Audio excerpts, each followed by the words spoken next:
Hey everybody, this is Vince Miller. Thank you so much for joining me for another devotional. We are in the book or Gospel of John. Our shout out today goes to Mike Quinney from Bangor, Maine. Bangor, Maine. I'm not sure, Mike, where that's at exactly, but I love that you're leading men and that you're using our devotionals to do that. Tell all those guys that you're leading today. I love them, and I pray this blesses them. This is for them.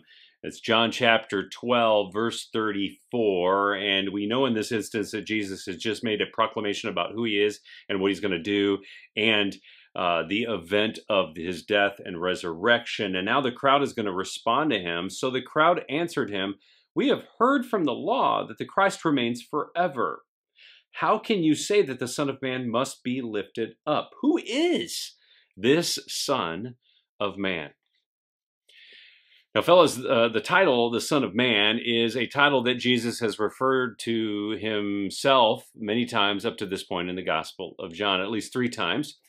And it's a title that has many messianic connotations rooted in Old Testament prophecies, many of which are found in the book of Daniel.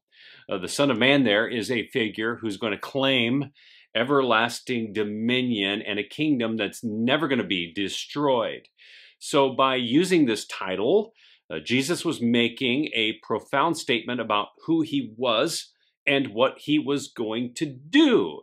But we see here that the crowd is a little conflicted with Jesus's declaration of this because, see, they understood the law to imply that the Messiah would establish himself and remain forever.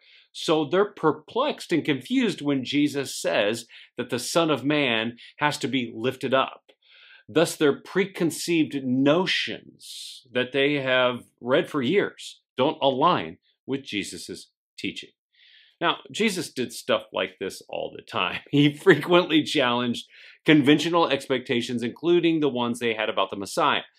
Jews anticipated an earthly king who would liberate them from Roman oppression and establish a new kingdom that would last forever. Instead, Jesus was a Messiah who was sentenced by their high council and killed by way of Roman officials. So when Jesus spoke about being lifted up, it messed with their heads and left them a bit confused, as we see here. But when Jesus and his teachings don't align with our expectations, it's always our expectations that need to be addressed, because there's never any inconsistency in Jesus's teachings, his actions, his attributes, or even his promises. Jesus is consistent every single time, even when it's inconsistent with our expectations.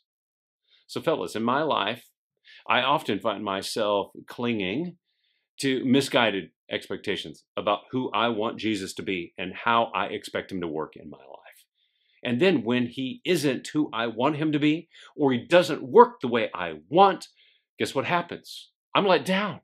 And I am let down because I have lifted up the wrong idea and expectations about Jesus and his work. And then I become confused and disappointed. But I'm not being let down by Jesus. I'm being let down by my misguided expectations about who I want Jesus to be and what I expect him to do, which is wrong of me to do. So here's the lesson today. Lift up Jesus, who was lifted up for you, and you won't be let down in this life. I love you guys. I pray this bless you. If it has, share it with someone else, and I'll see you right back here again tomorrow.